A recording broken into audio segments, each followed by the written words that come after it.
Olá, pessoal, tudo bem? Como sempre, é um prazer enorme a gente dar continuidade a esse trabalho que eu chamo Sexta-feira Filosófica. Então, toda sexta-feira a gente tem chamado algum ex-professor meu ou atual professor para que a gente possa discutir alguns assuntos que são importantes.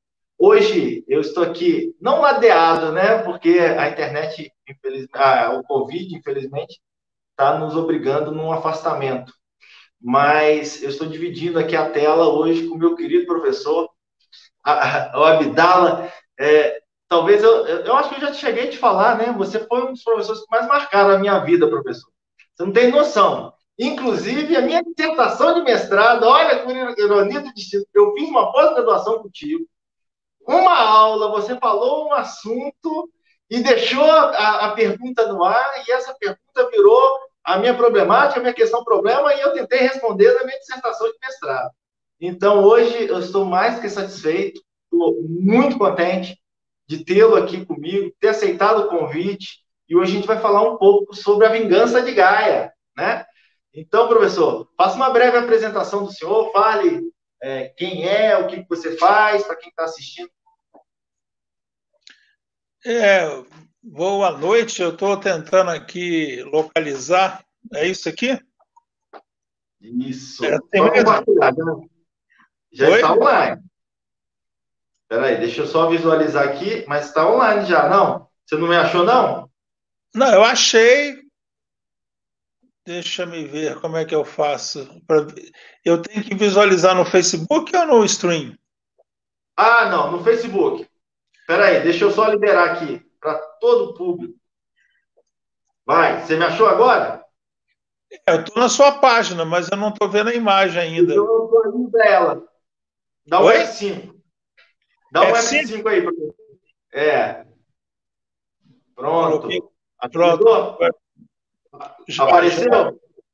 Ainda não, está carregando, eu acho. Carregando, né? Será que foi? A imagem não aparece ainda não, deixa eu ver aqui. Só se estiver mais embaixo. Tem a tela aqui. Você Então está vamos me fazer o vendo? seguinte, eu vou te marcar. Eu tento te marcar, porque agora nós somos amigos, então não esquenta a cabeça com isso, não. Vamos lá, Certo. vamos falar sobre a vingança de Gaia, professor. Mas antes, faça uma pequena apresentação. É, não, primeiro eu fico feliz de ouvir de você que eu tive uma pequena influência no seu destino acadêmico e, de fato, esse assunto, que vamos resumir em biodireito, começou na sua época e eu comecei esses estudos e depois transformei numa disciplina, num programa, e nas faculdades em que eu trabalhei, eu ministrei e fui atualizando, fui acompanhando toda essa evolução e agora nós estamos vivendo assim uma situação dramática, né, um dilema em que a humanidade toda se encontra. Então eu tenho estudos, reflexões e resumindo nós poderíamos usar então o James Lovelock, que escreveu muitos livros, mas o que seria talvez o mais assim apropriado para o momento que estamos vivendo é o que se chama a vingança de Gaia. Está conseguindo ser visto a imagem da capa? Tudo? Ah, não, um pouquinho para cima. Vai ter que botar Aí, agora foi. Agora foi. A vingança de Gaia, James Lovelock. Ele está fazendo 101 anos nesse mês de julho. Sério? Está vivo e ainda produzindo, escreveu recentemente um livro. Então, a teoria de Gaia é um nome mais popular, né, mais assim atraente, mas na verdade cientificamente é uma teoria biogeoquímica. Então, é uma teoria que estuda os ciclos do planeta, o ciclo da água, o ciclo do carbono, o ciclo da hidrosfera, todos os ciclos, né, que envolvem a biosfera, os ecossistemas da Terra, e aí, de uma maneira mais didática, a teoria biogeoquímica se transformou em Gaia, que é uma deusa grega. E a teoria de que o próprio planeta Terra é um ser vivo. E, sendo um ser vivo, ele permite que todas as outras formas de vida elas, né, desabrochem e realizem os ciclos, que são todos, então, sincronizados, todos esses grandes ciclos da vida no planeta Terra. E é isso que está agora sendo, de certa forma, né, ganhou uma proeminência por causa da situação do vírus, mas a questão climática, a questão, por exemplo, da escassez de água, uma série de questões todas que estão colocando a humanidade diante de um dilema, né, de como, então, se relacionar com a Terra, né, e os seus ciclos vitais que tornam a vida possível nesse planeta. Não sei se eu consegui resumir. Sim, perfeito. Eu queria te fazer uma pergunta, Pois não. professor. Na sua pesquisa, que você tem aí se dedicado nos últimos tempos, e já falou, né? O seu interesse pela bioética, pelo biodireito, pela agora gel. Não, a teoria de Gaia é uma teoria biogeoquímica, envolvendo Biogeoquímica. a geologia e a química. Nessa sua pesquisa, você compreende o planeta como algo vivo ou não?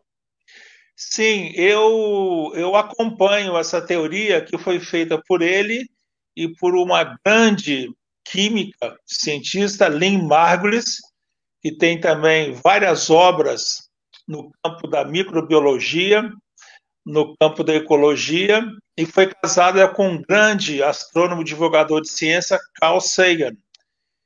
Então, essa É muito teoria... famoso. Oi? O Sagan é muito É, famoso, do sim, Cosmos, né? sim, Influenciou muitas gerações, aquele exatamente, documentário. exatamente. Ela foi casada com ele, ela também é uma cientista da mesma estatura dele, tanto é que ela é coautora da teoria de Gaia.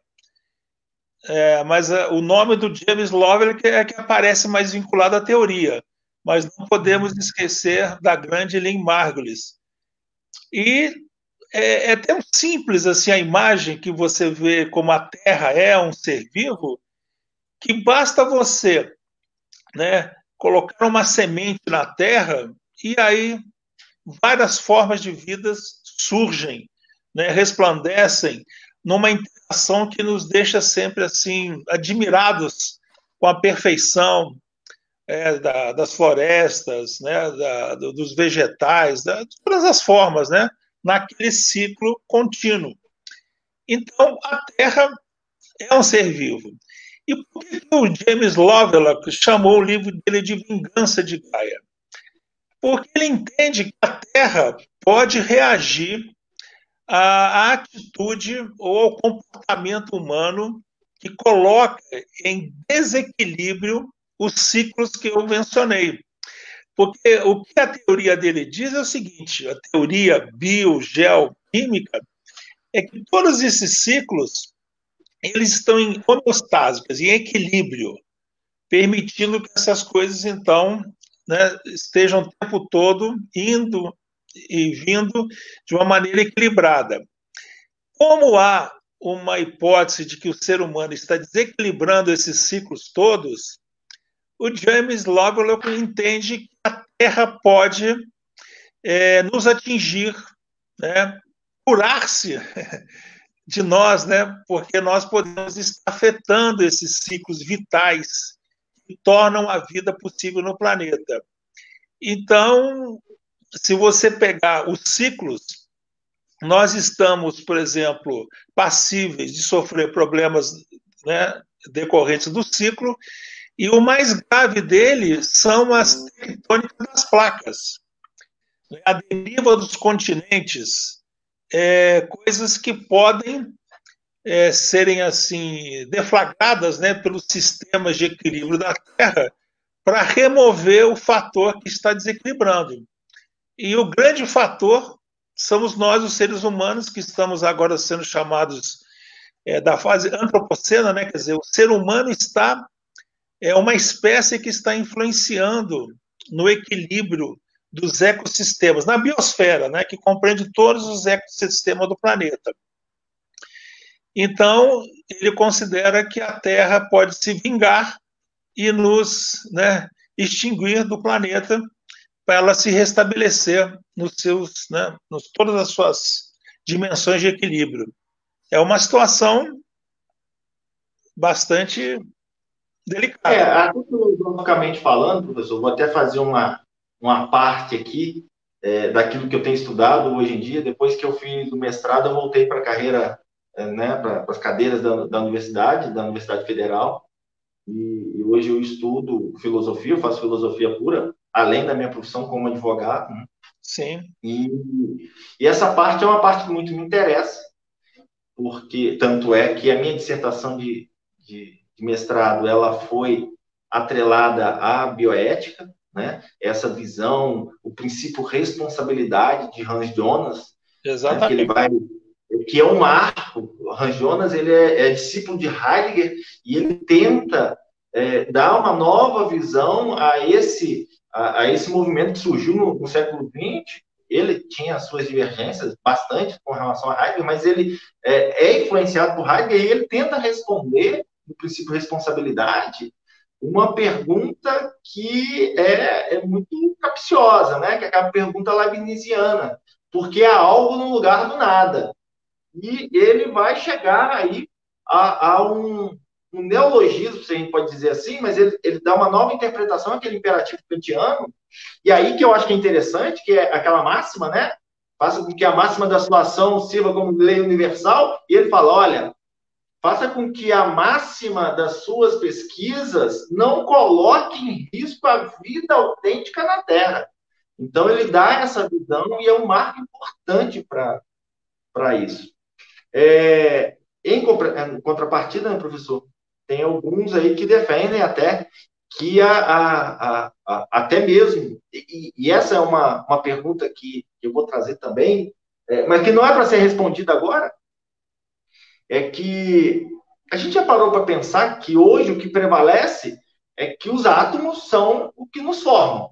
É a menor partícula, entre aspas, porque agora a gente está encontrando outras partículas menores, mas o átomo, ele seria a menor partícula que forma tudo, né? Toda a matéria. E aí que vem a grande questão, que talvez quem esteja assistindo nunca parou para pensar por que o seu átomo, carbono, um átomo, né? O som escapou. Ele, de fato, ele te permite raciocinar, movimentar, e o átomo de uma pedra não, porque são átomos. O que diferencia números ali, né, de prótons, de elétrons e tal, nêutrons, por que um dá e o outro não dá? Né? Um permite e o outro não permite.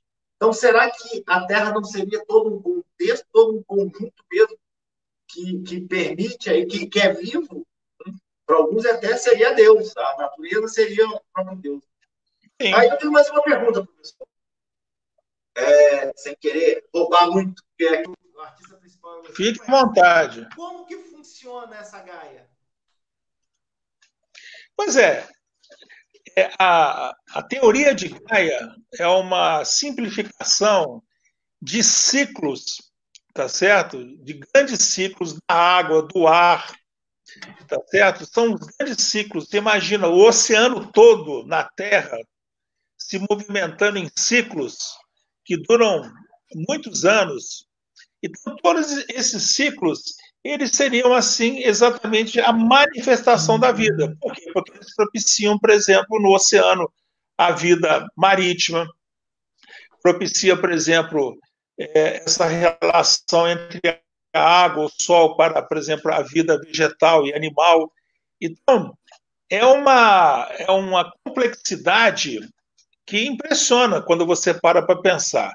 Agora, o detalhe muito importante é que ele afirma que essa vida orgânica, ela influencia a vida inorgânica. Ela tem uma interação. Então, você imagina, por exemplo, uma árvore surgindo, brotando da terra e depois desaparecendo e retornando. Então, esse ciclo que vai, né, e volta o tempo todo, e dependendo, por exemplo, de algumas formas que duram muito mais tempo, isso tudo está sincronizado. Então, isso seria a tradução de Gaia, ou a simplificação de Gaia.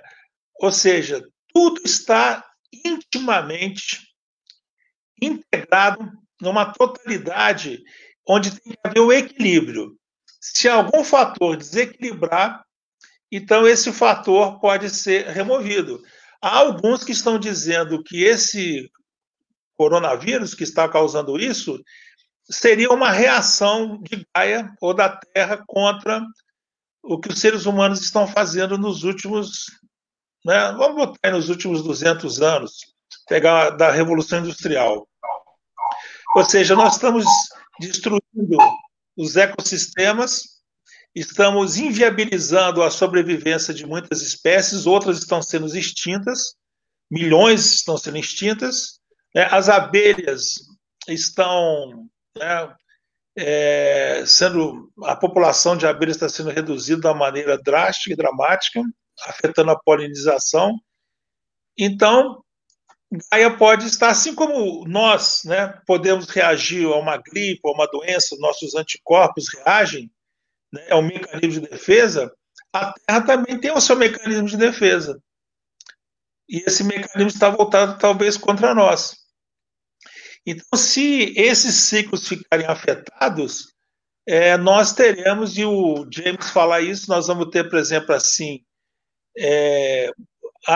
um clima muito quente, vai ultrapassar, por exemplo, a nossa adaptação para o clima. Nós teremos desertos, muita chuva, muito sol, e isso vai afetar tudo na Terra, todas as espécies. E, então, eu posso dizer a você o seguinte, existe um autor chamado Martin Rees, que ele hoje ocupa a vaga do Isaac Newton na Universidade de Astronomia da Inglaterra. Então, ele escreveu um livro chamado Nossa Hora Final, em que ele coloca a seguinte questão para a humanidade. Se nós formos a única espécie inteligente do planeta, ou que se considere inteligente, é um suicídio fazer o que nós estamos fazendo com o planeta. Porque se nós provocarmos a nossa extinção, tornarmos, por exemplo, o planeta inabitável, nós somos, então, uma espécie que não somos inteligentes, nós somos suicidas. Então, não faz sentido correr risco. Como você bem sabe, né, citou o famoso Hans Jonas, nós temos que trabalhar agora com o princípio da precaução. Porque agora vai acontecer dois movimentos. O primeiro movimento é que nós estamos extinguindo as formas de vida. E o segundo é que nós vamos impedir que as outras nasçam. Né? Os seres humanos do futuro não vão nascer. As espécies não nascerão. Né? E onde que elas estão? Então, agora, se nós, né, soubermos ou ficarmos sabendo que está cheio de vida inteligente no universo, então nós somos insignificantes. A nossa autoextinção, autoextermínio não vai fazer diferença para o universo.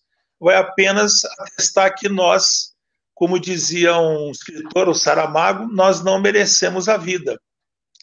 Uhum. Nós estamos caminhando para, né, de certa maneira, corroborar a tese do Saramago que o ser humano não merece a vida que tem, não merece ter o planeta que tem, né, esse pálido ponto azul, como o Sagan dizia sobre o planeta Terra.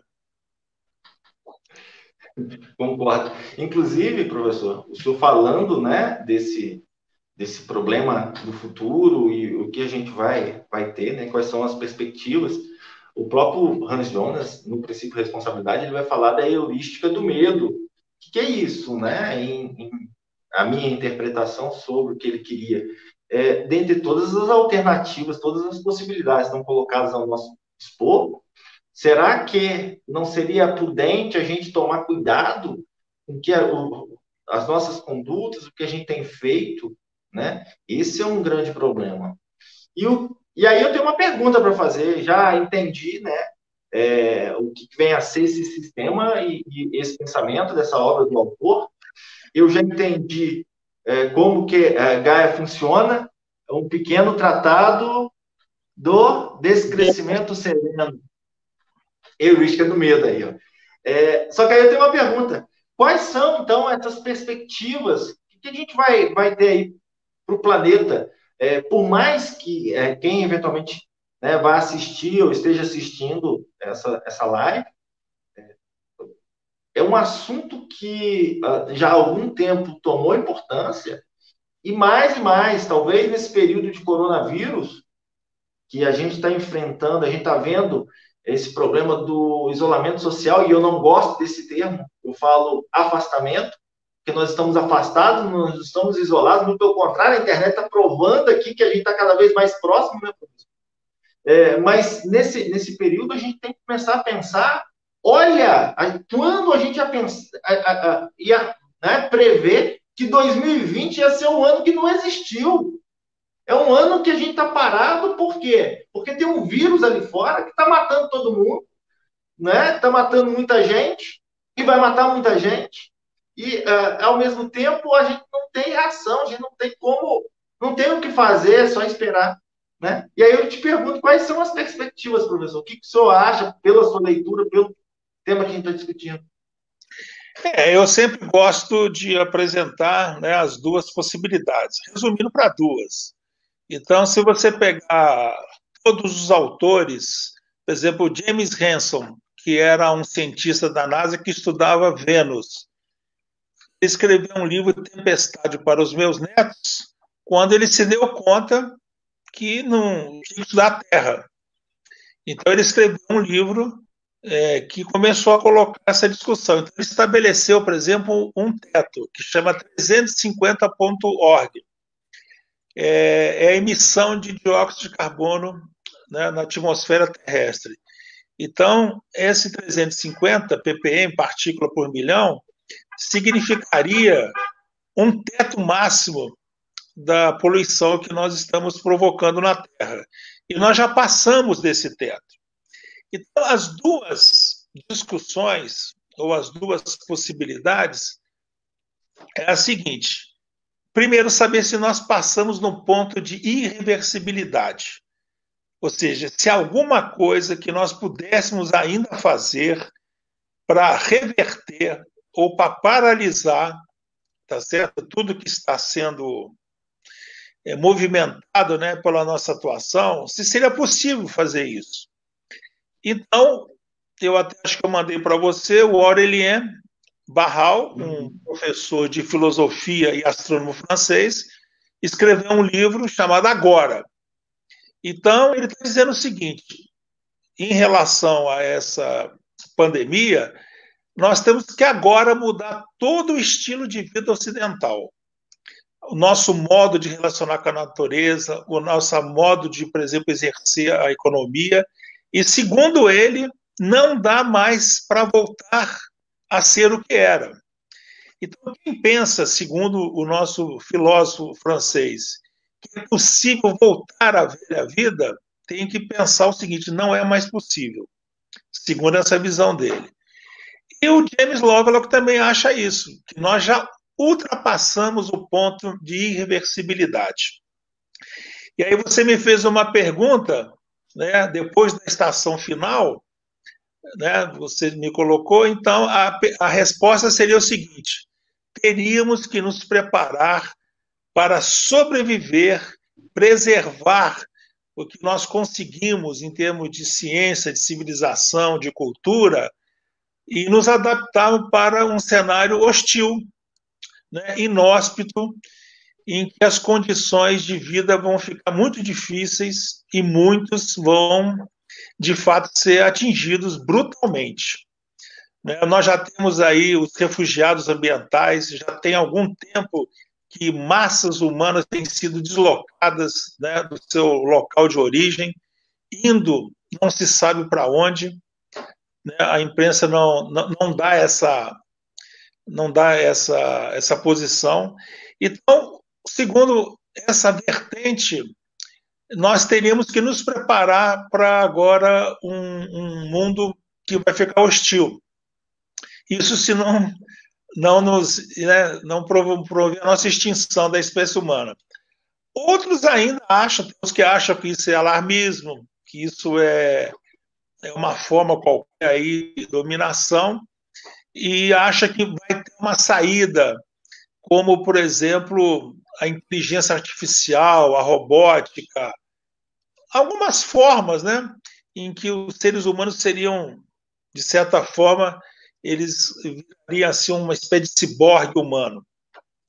Mas, do ponto de vista do nosso autor, tudo isso é uma ilusão.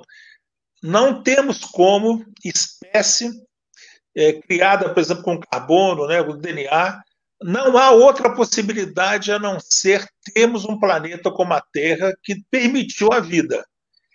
Qualquer coisa que altere esse cenário vai colocar, né, em risco não só a espécie humana, mas todas as demais, e aí a vida vai ficar impossível. E a própria Terra deve passar por um ciclo qualquer e onde nós seremos extintos.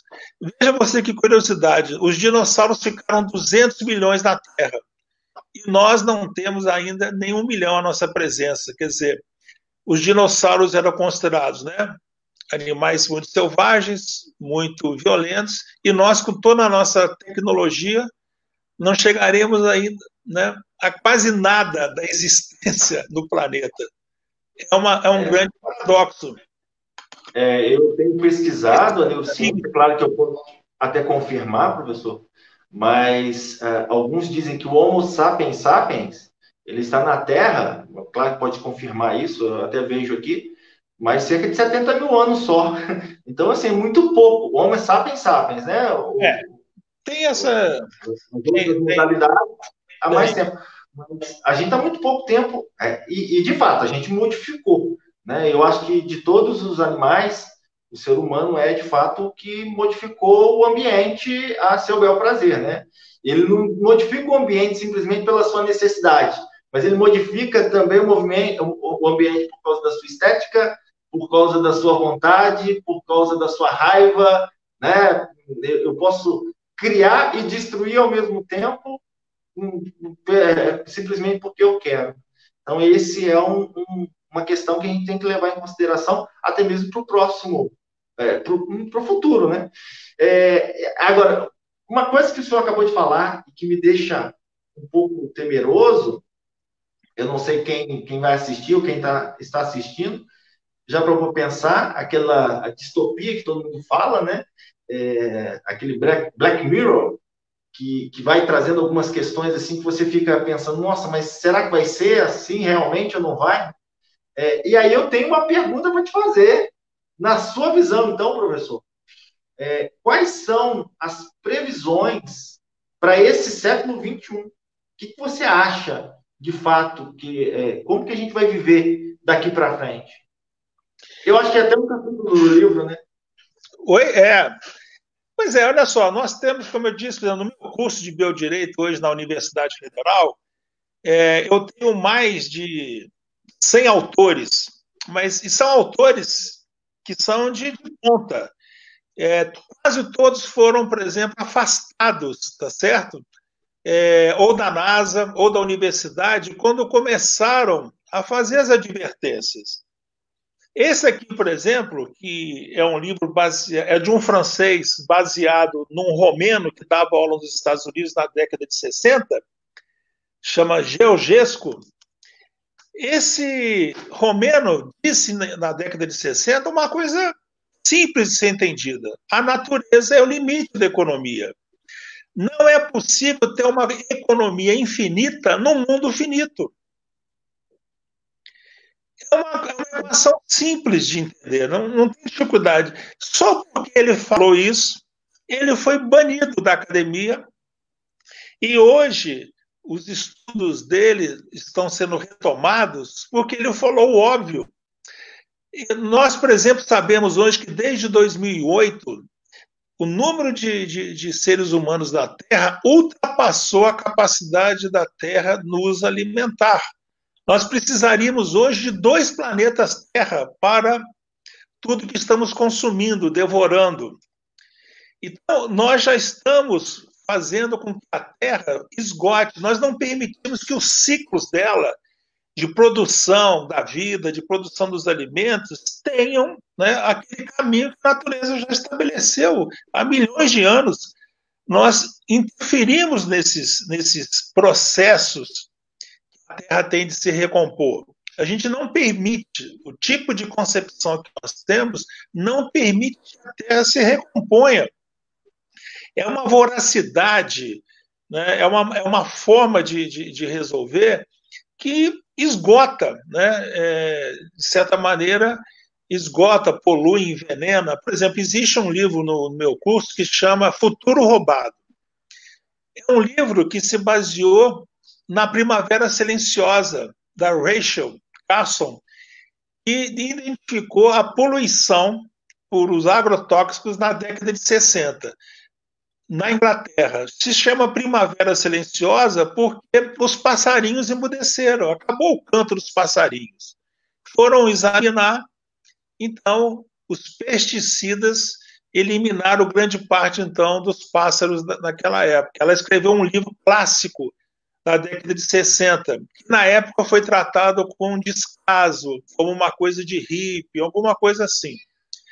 Muito tempo depois, esses autores escreveram O Futuro Roubado, que diz o seguinte: a forma como nós nos alimentamos, o envenenamento da comida, da água, tudo que nós acabamos absorvendo, ele vai fazer com que a geração seguinte já nasça doente, tenha pouco tempo de vida, vai ter que ficar se tratando desde o nascimento.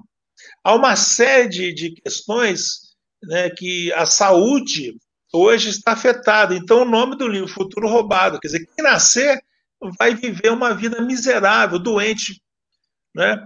E você vê que a medicina não trata, por exemplo, de uma questão básica, que seria, por exemplo, a alimentação, uma forma de prevenir.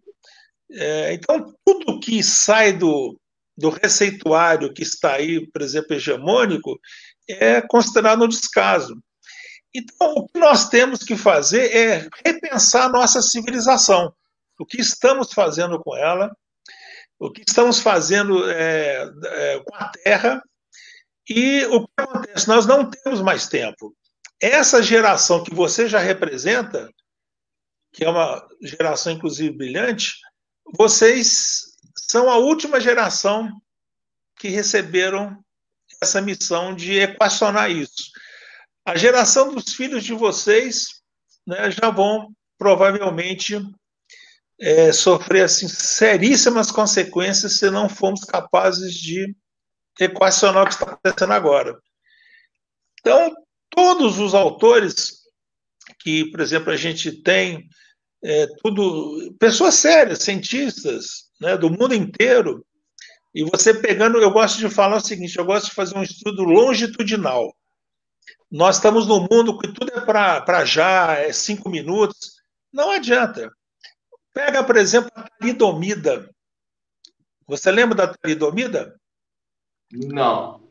Talidomida foi um remédio bancado pela indústria farmacêutica na década de 60, bancada por médicos, por indústrias farmacêuticas. Era um comprimido para enjoo de mulher grávida. Este remedinho produziu quase 10 milhões de crianças monstruosas. Até hoje, aqueles que sobreviveram, inclusive, passaram a anomalia, a mutação causada pelo remédio para gerações seguintes. Eu li um livro, professor, num livro da super interessante, que ela fala sobre as pesquisas humanas e tal, e alguns absurdos, né? Então eu li sim, eu Não. lembrei agora. Você vê que, por exemplo, a concepção de medicina que nós temos diante do coronavírus só pensa em vacina, nada contra a vacina, que ótimo que eles consigam a vacina, mas eles colocam todo mundo, tá certo, refém de uma concepção que está com remédio. Vocês vejam, nós só estamos no isolamento, como você disse, porque eles não têm remédio para dar, eles não sabem o que fazer. O que está acontecendo hoje é porque a nossa concepção de medicina e de ciência não sabe lidar com o que está acontecendo. Mas não foi por falta de aviso. Nós tivemos a questão da gripe espanhola, tivemos o ebola, nós temos filmes, nós temos uma série de coisas. E um autor, né, um prêmio Nobel, disse naquele filme Epidemia, em 95, que a única coisa que ameaçava a presença e o domínio do ser humano na Terra são os vírus. Então nós tivemos... Por coincidência, professor, salvo engano, o próprio ex-presidente americano, Barack Obama, num dos últimos discursos que ele fez, ele alertou para isso. Ele falou: olha, nós estamos na iminência de surgir uma grande pandemia aí. Então, mas eles sabem disso. Nós tivemos a gripe espanhola, que, apesar de se chamar espanhola, surgiu nos Estados Unidos. Inclusive, saiu. Será que esse vírus chinês também não? É, como se diz, né, do ponto de vista dessas criaturas, não importa onde elas surjam, elas se espalham para o mundo inteiro, porque do ponto de vista microscópico, olha só uma coisa, se você pegar um copo d'água e pudesse marcar os átomos dele, de um copo d'água, e jogasse, por exemplo, na praia no Rio de Janeiro, em um mês, aqueles átomos estariam nos 7 mares da Terra. Então, do ponto de vista dos átomos, dos seres microscópicos, não tem essa distância. O vírus vale a mesma coisa. Ele pode surgir num lugar, rapidamente ele se espalha. Essas criaturas, elas têm essa facilidade de se deslocarem rapidamente para o mundo inteiro. Mas nós tivemos a gripe espanhola, tivemos o ebola, nós temos filmes, nós temos livros. A Netflix apareceu com uma série de um médico americano, que é um caçador de vírus. Ele disse que nós estamos lutando contra mas tem 1 milhão para sair da natureza e chegar até nós. Nós estamos lidando com que está dando esse trabalho todo, mas segundo os cálculos desse cientista, nós temos pelo menos 1 milhão que estão em algum lugar. Na iminência de aparecer para a gente. Hã? Na iminência de aparecer para o ser humano, né? É possível. Então, por exemplo, você tem que preservar a ecologia, a biosfera, as outras formas de vida. Nós temos que sair dessa arrogância de que para a natureza só nós, né, só a nossa vida importa. É o contrário, do ponto de vista ecológico, todas as formas. Você sabe que o DNA dos seres humanos, de todas as formas de vida, é o mesmo. O DNA da bactéria baleia, das formas animais, vegetais, ele é o mesmíssimo. O código genético é um para todas as formas. A grande maravilha é como se fosse assim, um certo trecho do DNA produz um ser humano. Um outro trecho, né, os cromossomos, produz, por exemplo, uma outra forma de vida. Então, o DNA parece que ele se expressou por vegetais, animais, como uma forma de sobrevivência da vida. Então, ele está, por exemplo, num vulcão, está no fundo do mar, está no peixe, está no ser humano. Então, ele está... Nós somos carcaças. As formas animais e as formas vegetais são carcaças, são expressões que o DNA usa para se exibir, né, fazer uma espécie, então, de troca com a natureza, e se uma das espécies for extinta, as demais sobrevivem. Essa teoria está no famoso Richard Dawkins, num livro famoso, O Gênio Egoísta. Então, se o DNA é o mesmo, está tudo ligado. Tudo está ligado. Nós temos, por exemplo, em relação aos chimpanzés, uma diferença de 2%. né? A nossa proximidade genética é grande. Com os ratos, por que os ratos são os animais usados em laboratório, em pesquisa? Por causa da nossa proximidade genética. Os ratos são testados por quê? Porque o que fazem com eles pode ser aproveitado para nós. Por isso que eles são utilizados. Né? Um animal que causa tanta repulsa, né? Que causa muita rejeição, mas ele é o principal protagonista dos laboratórios, das pesquisas médicas, por causa da semelhança com seres humanos. Então, nós temos que resolver isso, e o tempo está muito... A ampulheta do tempo, né? Se a gente pegar aquela imagem de uma ampulheta, só está faltando um pouquinho para resolver. E nós não podemos errar, porque se nós errarmos agora, nós não teremos nem a oportunidade de refletir, escrever livros de história, fazer seminários né, com os outros eventos da história da humanidade. Todos os que antecederam foram objeto de discussões, de debates, mas o que está por vir aí não vai dar essa oportunidade de refletir. Ou seja, nós temos que nos antecipar, temos capacidade de fazer uma prevenção. E o Albert Schweitzer, que é um médico alemão que trabalhou no Congo, filósofo, médico, ele falava isso, uma coisa que está no meu curso: a humanidade perdeu a capacidade de prevenir e por isso ela vai ser extinta. O Schweitzer, que foi amigo da Rachel, né, ou da Raquel Carson, uma pessoa magnífica, ele colocava essa questão, que nós perdemos.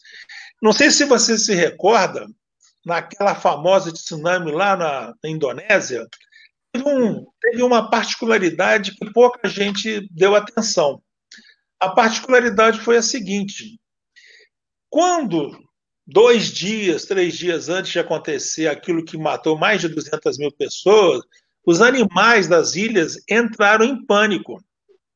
Os animais que estavam soltos saíram correndo, deslocaram, entraram para um ponto qualquer da floresta ou do território daquela região. Os que estavam, por alguma razão, presos, enjaulados, amarrados, eles ficavam, cada um manifestando, né? Os cachorros latindo, os cavalos relinchando, porque eles estavam pressentindo que estava vindo uma tsunami. Os animais pressentiram. E os que puderam, saíram. Os que não conseguiram, entraram em desespero. E quando veio a inundação, levou. Os seres humanos não perceberam nada. Mas talvez, professor, tenha uma justificativa. Qual? Porque quando os animais eles dependem muito da natureza, acredito eu, que a relação deles com a natureza é muito mais biológica mesmo. Eles são visceral, né? Estão mais conectados. Mas é muito mais real. Como, infelizmente, ou felizmente, eu não sei, não posso te dizer que seja infelizmente, né? A gente dá muito valor, sobretudo nos últimos séculos, à nossa razão, a gente começa a mudar o ambiente. Então, a gente se esquece do ambiente, o Homo sapiens sapiens, ele se esquece do ambiente e ele age como se o mundo é meu e não eu faço parte do mundo. Essa é a grande diferença. Então, a gente não fica sensível para os sinais, as respostas que a natureza vai mostrar para a gente. Vai indicar para a gente, né? Por exemplo, os pinguins, né? Eles voltam para o lugar que nasceram. Né? Aqueles esportes que se pratica com o pombo, você leva o pombo, ele volta para o lugar de origem. Eles têm um senso de direção às migrações de aves, todos estão... As baleias... Elas sabem se orientar. Uma coisa que levou muito tempo para a humanidade descobrir foi as coordenadas de longitude. Né? Nós tivemos aquele episódio na Inglaterra, até conseguirem entender como se orientar pela longitude, foi uma batalha de muitos anos, nem o Isaac Newton foi capaz de formular a coordenada de longitude. Foi um relojoeiro inglês modesto, mas que levou quase a vida dele toda. Os animais se deslocam, estão conectados, né, com tudo isso. Isso se chama, segundo um autor, já que você está estudando isso, se chama ressonância mórfica. Então, há um autor, é um biólogo inglês, que ele diz isso, que existe uma ressonância das formas em que as espécies criam uma forma de comunicação. E tem um exercício que chama o centésimo macaco, que foi uma maneira didática de explicar o que se chama ressonância mórfica. Então, nós estamos diante desses dilemas, nós temos informações, mas nós somos uma espécie que prefere a controvérsia, e só que nós não sabemos se teremos uma chance diante desse dilema. É uma coisa totalmente diferente de tudo que já foi, que os seres humanos já tiveram que enfrentar. Então, a nossa condição está sendo agora colocada em xeque profundamente. Que tipo, né, de espécie nós somos, e nós vamos ter que provar que temos realmente essa centelha, né, divina, ou então nós vamos ter que reconhecer que somos uma bactéria saprófita que viemos ao mundo para destruí-lo. É essa questão que nós temos que... Eu tenho uma pergunta, então. É possível, professor, conciliar o avanço tecnológico com a bioética, com a ecologia, com a própria ciência química, né, que é o termo que você usou, geoquímico.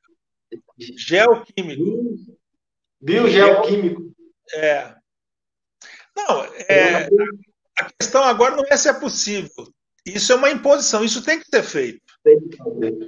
Já que você estuda filosofia, o Nietzsche falava que o objetivo da ciência é aniquilar o mundo. Então, ainda não sei qual a obra dele. Então, olha só, é lógico que a ciência é uma coisa boa, mas ela está sendo usada para, como alguns dizem, para promover uma guerra contra a natureza, contra o nosso berço que nos sustenta. Né? Dizia um cosmonauta que a Terra é o berço da humanidade, mas ninguém fica no berço para sempre.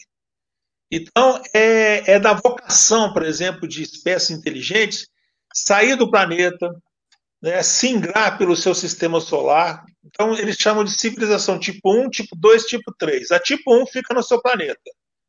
Depois que ela conseguir desenvolver, ela começa a andar pelos planetas do seu sistema solar. E a do tipo 3 é aquela que sai do seu sistema solar. Aí vem a questão, nós não vamos nem conseguir sair do nosso planeta. Primeiro que já ficou muito óbvio a seguinte questão, nenhum planeta habitável está numa distância em que nós possamos chegar com a tecnologia que temos. Então, quem está brincando de achar que vai achar um planeta habitável, não sei se você soube, os chineses, de uma maneira muito discreta, lançaram anteontem um foguete em direção a Marte, vai chegar lá em fevereiro. Vai ser... Onde? Marte. Eles... Rapaz, chinês está em todo lugar, rapaz. Igual tem Marte. É curioso. China, e fizeram de uma maneira escondida, vamos assim dizer, né? Sem nenhum alarde, sem nenhuma divulgação. E anteontem, e usaram um termo de um escritor chinês antigo que se chama Questões para o Céu, Tianwen, uma coisa assim. Então deve chegar em fevereiro, vão chegar com sondas, e eu não sabia disso também, segundo, porque eles foram bem sucedidos em umas explorações que fizeram na Lua. Então, uma pergunta interessante, por que os chineses se deslocaram agora para Marte, vão chegar lá em fevereiro e vão fazer uma exploração muito superior ao que os americanos fizeram com aquelas outras sondas que já foram enviadas? Então, eles estão lá. Quer dizer, mas por quê? Porque, na lógica, uma espécie inteligente faz isso. Agora, se Marte, por exemplo, não for terraformatável, não sei se você conhece isso, existem projetos de terraformatação de outros planetas. para tornar ele habitável para a espécie humana. Mas fora do nosso sistema solar, a nossa tecnologia não permite isso ainda. Não sei quando, se isso vai ser possível. Então, se nós não temos a alternativa de um outro planeta no sistema solar, e muito menos de planetas em outros sistemas solares, por causa da inviabilidade de chegarmos até lá, só nos resta uma coisa: cuidar da nossa casa, do nosso planeta. Porque se nós não fizermos isso, tornar a vida aqui inabitável, nós vamos ter sérios problemas. Escassez de água, a elevação da temperatura, a destruição de muitos nichos ecológicos. E você veja o seguinte: todo esse problema que nós temos com o vírus são zoonoses. Todas as doenças, né, dos últimos 200, 300 anos são doenças que vieram dos animais, por causa do nosso consumo de carne. Sarampo, varíola, e agora essas, né, tivemos a AIDS agora, a ebola, todas vieram. Então, nós estamos num tipo de comportamento que está atraindo para nós, tá certo? Todas essas doenças, e nós teremos que rever isso, permitir que as espécies sobrevivam, né, no seu habitat, e que a gente não fique, então, destruindo os nichos ecológicos do planeta. Se a gente não cuidar da casa, que é o nosso planeta, né, nós, então, estamos correndo um sério risco. Não teremos, a não ser que a China, né, não sei se eles têm um plano B, tem alguma coisa que a gente desconheça, né, para tentar fazer essa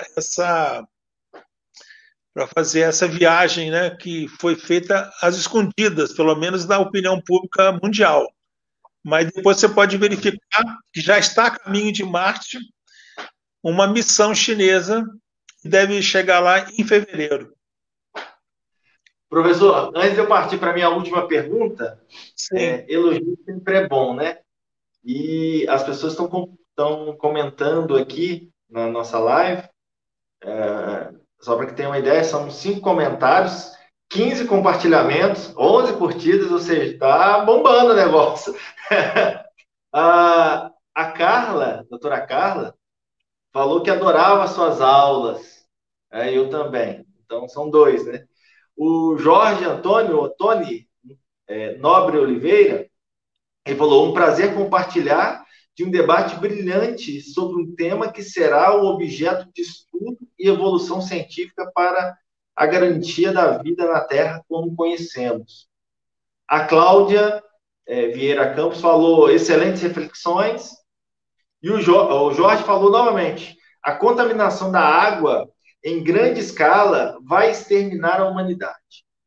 Falamos e presenciamos esse momento e poucos são os que mobilizam para tratamento do esgoto e o controle da água. E a Cláudia falou: exato, professor Abdala, casa mal cuidada tem graves e cruéis consequências. E o Jorge falou: ou deixamos de ser canibais ou caminhamos para um processo mais rápido para o extermínio. Professor, eu tenho uma última pergunta. Se alguém tiver alguma pergunta, pode fazer aqui, depois eu passo para o professor. A gente vai. Agora, eu tenho certeza que eu vou motivá-lo a voltar para as redes sociais. Ele estava parado tem 2 anos ou mais. Então, volta, porque a gente precisa de vida inteligente nas redes sociais. Eu acho que sexta-feira aqui a gente tem um projeto, né, que é Sexta Filosófica. Sexta-feira tem que ser só live sertaneja. Tem que mostrar que esse distanciamento social ele tem uma finalidade, e eu acho que isso é importante para a gente, né? Eu segui os seus passos e tento seguir, né? Você é um dos alicerces assim, que me inspiram como professor, como estudioso, né? Eu tenho certeza que você nunca me viu na rua sem um livro na mão, então muito era do exemplo que eu tinha. Os finais de semana, quando o professor não tem o que fazer, ele vai para Saraiva, fica lendo livro. E eu vou junto, todo no caminho. Essa é uma composição. Eu tenho uma pergunta final, professor. Oi? Que é o seguinte: o que tem além da estação final, que é, inclusive, um capítulo do livro que a gente está trabalhando hoje. Em primeiro lugar, quero mandar um abraço a todas as pessoas que estão nos acompanhando, agradecer a gentileza delas, ter essa paciência. Eu quero só dizer que eu não quero passar uma visão pessimista, porque eu acho que a humanidade já se viu diante de muitos dilemas, talvez alguns a gente nem tenha conhecimento, mas o meu propósito é inspirar, fazer com que as pessoas achem, né, as saídas, cada uma possa contribuir. A ideia é essa, mesmo aqui, por exemplo, na nossa região, a gente possa tomar, né, atitudes e comportamentos que ressoem pelo planeta todo, porque, afinal de contas, estamos todos interligados. Eu, por exemplo... Sabe que na filosofia, professor, Oi? o pessimismo não é visto tão ruim assim, não. É objeto de estudo na filosofia. Inclusive, para você ter uma ideia, nesse projeto que o senhor está, as duas primeiras lives que eu fiz, dessas cestas filosóficas, ela levava em consideração a filosofia da morte com o professor Camerino. Na semana passada, eu falei sobre o pessimismo com o professor Jefferson. E agora, a vingança da Gaia. Então, eu estou caminhando para esse sentido, para ser pessimista mesmo, não tem que ter medo. Mas o meu pessimismo não é um pessimismo assim, que paralisante. Né? Eu gosto muito de uma frase do filósofo, né, Spinoza, que diz o seguinte: não rir, não detestar, nem lastimar, porém compreender. Então, nós temos que compreender para a gente poder tomar uma atitude, porque nós temos uma responsabilidade. No meu curso, por exemplo, o eixo do meu curso são os direitos das gerações futuras. Então, essa é uma responsabilidade que nós temos, a justiça intergeracional. A gente não pode deixar como legado para as próximas gerações um planeta inóspito. Né? Não podemos permitir que eles venham ao mundo para passar uma vida miserável, né? Como diz o livro, com o futuro roubado. Nós temos que nos insurgir contra isso. Então, é apenas uma reflexão, porque, de fato, nós estamos lidando com um conjunto de situações que nenhuma geração, acho que enfrentou. Se enfrentou, nós desconhecemos, né? Nós não temos informações. Agora, sobre a última questão que você coloca, é exatamente isso. Pelo menos nós estamos tendo, né, uma possibilidade de fazer um diagnóstico. Vamos usar a terminologia dos médicos. Então, quando a gente compreender devidamente, nós temos que fazer o quê? Um prognóstico. Quer dizer, que desdobramentos nós podemos, né? Então, você vê, vamos pegar, por exemplo, alguns filmes. Tem um filme, inclusive, chinês, na Netflix, chamado Terra Deriva, que é um filme curioso também, porque os chineses fizeram uma grande produção cinematográfica, onde eles colocaram motores no planeta para tirar do sistema solar e salvar o planeta. É uma coisa grandiosa, né? É uma ficção que foi pensada por alguém. Mas, enfim, é só um exemplo do que a arte e a ficção, né, estão pensando. Tem o 2012, que bolou aqueles navios, não sei se você viu o filme 2012 a respeito das profecias mais, teve um filme que começa, inclusive, em Yellowstone, nos Estados Unidos, onde tem um vulcão chaleira. E, de fato, esse vulcão existe. E, de fato, esse vulcão está na hora de entrar em erupção. Ele tem 9 quilômetros de diâmetro. Se esse vulcão entrar em erupção, metade dos Estados Unidos vai ser engolido. Então, ele é, de fato, uma coisa real, o vulcão. Então, assim, enquanto nós não achamos uma saída na realidade, nós podemos, né, assistir a ficção, parar para pensar. Bom, mas o tempo está muito, muito curto, eu acredito. Então, o que nós podemos fazer? Nós temos que ter um plano, né, um plano civilizatório, onde a gente reúna tudo aquilo que possa estar afetando o planeta de uma forma prejudicial e mudar, né, inverter, fazer com tudo isso a tecnologia, ao invés de ameaçar a natureza ou prejudicar a natureza, ela preserva a natureza. Só que nós temos que entender que isso tem que ser feito a sério. O James Heston, que escreveu o livro Tempestade dos Meus Netos, ele dizia o seguinte: temos que parar de fingir que estamos defendendo a natureza, a ecologia, só para ficar fazendo aquela visão da sustentabilidade. Nós temos que levar a sério. E hoje nós temos conhecimento, temos como saber o que está realmente delicado na estrutura. Se nós achamos que vamos ficar brincando, ou fazendo negócio, ou essa cultura que nós desenvolvemos nos últimos anos, nós estamos apenas, então, de certa maneira, indo para o abismo. Aí, voltando no Nietzsche, quando você olha para o abismo também olha para você. É uma expressão que a gente pode falar. Nós temos que fazer um plano mundial. Sabemos que tem muitos, né, por causa do contexto global, que não aceitam, né, mas nós temos as evidências.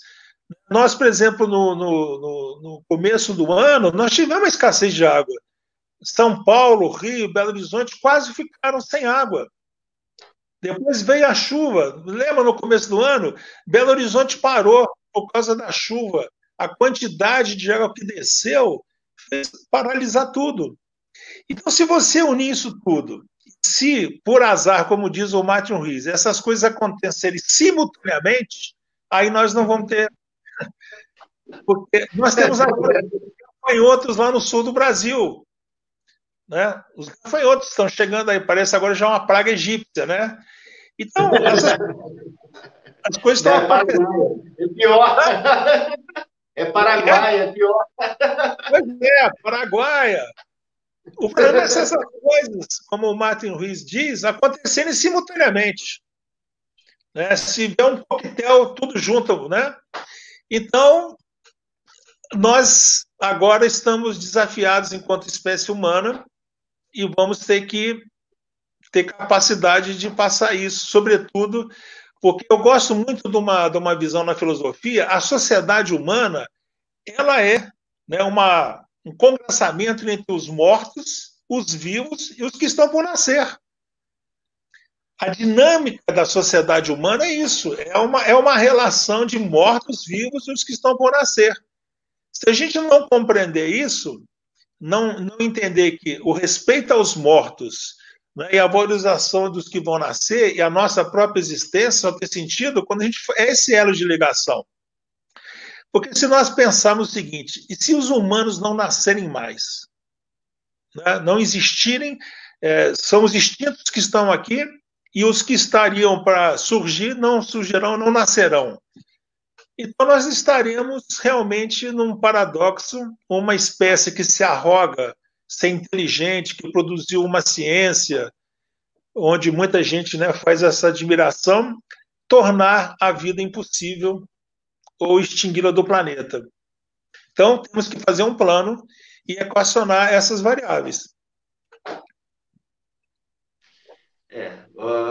Isso que o senhor acabou de falar, né? Era justamente voltando àquela pergunta básica de Leibniz, por que há algo no lugar do nada, né? O porquê é da própria filosofia, é o movimento racional do ser humano. O A é a existência, é o ser, é o que Heidegger chamaria, né, Dasein, é o ser aí, o ser colocado no mundo, alojado no mundo, julgado, o ser no mundo, que o algo é justamente o ente, aquilo que se apresenta para a gente, né? E a natureza se apresenta para a gente.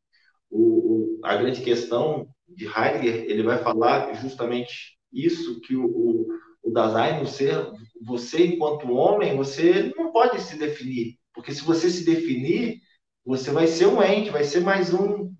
Então o ser humano ele tem que ter essa percepção, é ele que pergunta, porque há algo no lugar do nada, o nada é não existir. Então nós somos um ser que caminha para a morte, e de fato a gente vai caminhar para isso, a gente vai deixar de existir.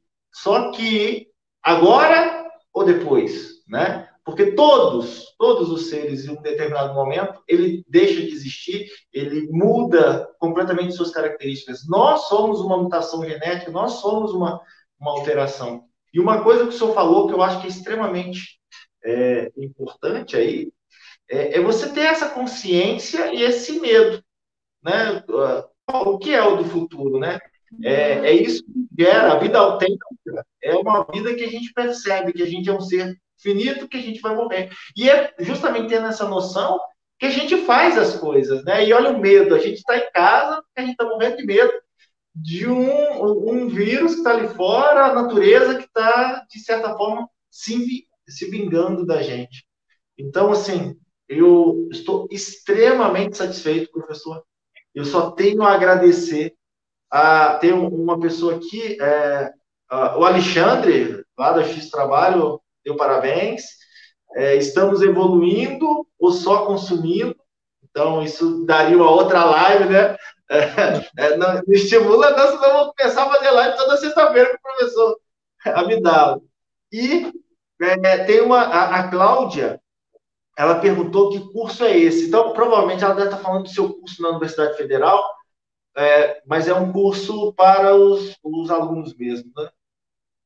É uma matéria letiva chamada Biodireito. Tem grande parte desses livros, desses debates, mas também na filosofia do direito. Mas se a Cláudia quiser, eu passo para você algum dos livros, né? Se ela já, né, no caso aí, identificou que ela interessa, eu passo para você, você passa para ela. Sim. Entendeu? Porque eu trabalho com os direitos das gerações futuras. Então, tudo que envolve essa justiça intergeracional, quer dizer, como nós vamos assegurar, né, os direitos das futuras gerações, que, aliás, está na Constituição, né, no artigo 225. Ali fala explicitamente desses direitos. Então, a Cláudia ela pode ser informada de que há muitos autores que discutem, né, na sua área de conhecimento, como o James Lovelock. O James Lovelock, por exemplo, foi um cientista que ele planejava as experiências químicas para serem feitas, por exemplo, na Lua, em Marte. O James Hansen estudava o clima de Vênus. Então, todos esses cientistas, eles perceberam que a Terra precisava de mais atenção. Então, eles usaram as suas reflexões, né, a respeito disso.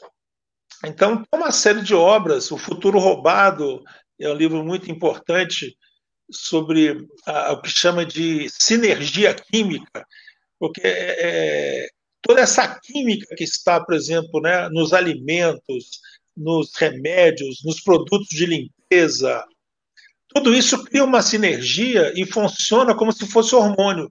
O nosso organismo recepciona essa quantidade de produtos químicos como se fosse um hormônio. Só como não é um hormônio, ele acaba, então, afetando toda a nossa estrutura hormonal e causando uma série de problemas. Então, tudo isso está sendo identificado, já se sabe, então, é isso que você perguntou. Além da estação final, o que nós temos que fazer, urgentemente, é um plano e fazer com que a ciência, a tecnologia, ela preserve a nossa condição de vida, respeite, né, todas as formas de vida, compreenda isso, né, e não se transforme, então, num fator de destruição daquilo que sustenta a vida no planeta. Você sabe qual que é a origem da palavra planeta? Não. Uma planeta? Porque planeta... Gaia é uma deusa, né? Da deusa não, da Titã. Por causa da Titã, da mitologia, mas planeta não. Planetas da órbita, planeta significa um errante, porque os planetas parecem que estão assim, meio desequilibrados por causa da maneira como eles orbitam o sistema. Eles fazem, né, vários movimentos, mas o principal é a translação e a rotação a 107 mil quilômetros por hora. Então, parece um bêbado errante. Então, o planeta tem isso, né? Parece ser uma dança, né? um bailado no ar. Todos os planetas fazem isso. Tem a música das esferas. Então, a beleza disso, né? Aí Deus ou qualquer, para quem quiser imaginar outra coisa, a perfeição disso nós não podemos colocar esse risco. Nós temos que preservar e permitir que as próximas gerações desfrutem de um planeta saudável e tenham uma vida saudável e assim continue até quando for possível. Aplicando um método que eu adotei há algum tempo atrás, professor, eu sempre termino as minhas lives, eu conto, ou faço uma indicação de livro, ou conto uma fábula, ou uma metáfora, ou uma parábola e tal. E eu, nos últimos dias, eu posso falhar alguma coisa, tá? Porque eu não anotei, então eu só assisti, só vi, só li. Era uma fabulazinha, sempre eles tentam mostrar que é algo de inteligente, então eles colocam chinês, né, oriental. Mas eu sou muito defensor das fábulas de Esopo. Mas essa, efetivamente, vou fingir que ela é oriental, que é um fazendeiro que, um determinado dia, professor, o cavalo dele fugiu, e nisso chega um vizinho e fala, nossa, seu cavalo fugiu, mas que ruim. Ele falou, depende. 2 dias se passaram, o cavalo retornou, e retornou com vários colegas, né, vários outros cavalos selvagens. E aí o vizinho veio, nossa, que bom, né, os cavalos, ele trouxe vários outros cavalos juntos. Ele, depende.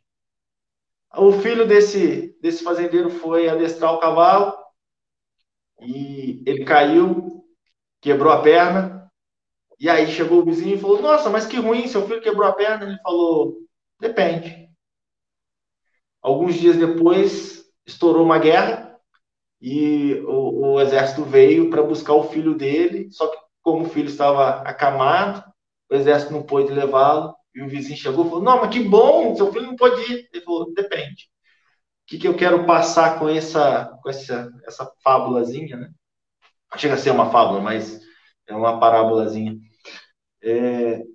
Na vida, nem o que acontece de bom, nem o que acontece de ruim vai ser bom ou ruim, vai depender, né?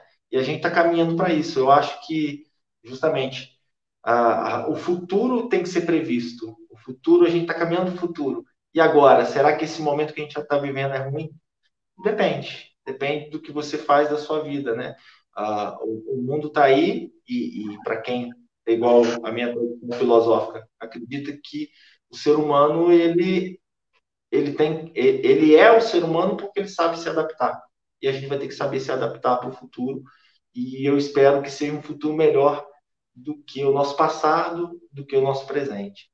Professor, para concluir, eu queria que o senhor fizesse alguma indicação, alguma coisa assim, uma mensagem final, e aí o senhor que manda. Olha, eu queria, assim, né, contextualizar, por exemplo, a nossa existência. Então, a gente tem que ter noção da brevidade da vida, da certeza da morte e da duração da eternidade. Olha só, nós estamos, por exemplo, tendo uma vida aqui, mas nós estamos num ciclo cosmológico só a volta do sistema solar na galáxia, leva mais de 100 mil anos. A precessão dos equinócios, que marca a passagem de eras, leva 26 mil anos. Então, nós estamos fazendo parte, uma parte muito pequena desses ciclos. Mas nós fazemos parte disso. Por isso que a gente não sabe exatamente o que fazer, mas o que a gente está fazendo vai ecoar, porque a gente faz parte dessa dança do universo, como aquele Marcelo Gleiser costumava dizer. E eu gosto muito de uma definição de Deus, que é um filósofo, ele estabeleceu que é o seguinte, o que seria Deus? Então, Deus, se a gente fizer uma distinção entre o círculo e a circunferência, a circunferência é aquela linha que, tá certo? Traceja a área do círculo. Ele limita o círculo. Então, a ideia seria a seguinte, Deus seria um círculo com centro no universo todo e circunferência em lugar nenhum. Então, de uma forma ou de outra, mesmo com essa efêmera passagem nós estamos ligados a tudo que está acontecendo. Só não sabemos como é a nossa ligação. Mas que ela existe, ela existe. Então a gente tem que fazer da nossa passagem aqui algo significativo. Brilhante, brilhante, brilhante. Gostei demais de fazer essa live contigo, professor. Já fica aqui um convite para quando o senhor quiser e puder e lembrar de mim, para a gente fazer outras lives, trazer outros temas como esse, mostrar que existe, né? Vai que algum ET está assistindo, ou um chinês lá fora, vai falar, existe uma vida inteligente na Terra. Né? Não é o Rodrigo, é o Abdala. Então, eu queria agradecer. Eu só dizer que eu tenho um orgulho enorme de ter feito parte, de ter se encontrado como aluno. Como dizia, né, o Guimarães, mestre não é quem sempre ensina, mas quem de repente aprende. Agora eu estou aprendendo com você e estou entregando a você agora, que nem aquela tocha olímpica, né, para você carregar e você fazer com que as coisas aconteçam para os que te conhecerem, te encontrarem, forem seus alunos. Essa é a sua missão. Se eu posso abrir o meu coração, eu vou abrir para o senhor. A gente sabe, eu fui professor numa instituição que o senhor também deu aula há muito tempo. Eu descobri que a gente não vai mudar a vida de todo mundo, mas se mudar a vida de um apenas, já vale a pena. E o senhor mudou, de fato, a minha vida, foi um dos marcos, né? É um dos marcos intelectuais que eu tenho. Então, eu só tenho a agradecer a todo mundo que assistiu, e lembrando sempre que nossa vida um dia vai acabar, mas a gente tem que continuar levantando a cabeça e seguindo em frente, né? Muito obrigado, professor. Eu vou encerrar agora a live e agradeço a todo mundo que participou, qualquer coisa, tá? Depois curtam aí a nossa página, nosso perfil, sigam. Toda sexta-feira eu estou fazendo uma live filosófica. Então, quem puder assistir, quiser participar, está convidado e é de coração. Muito obrigado, gente. Valeu.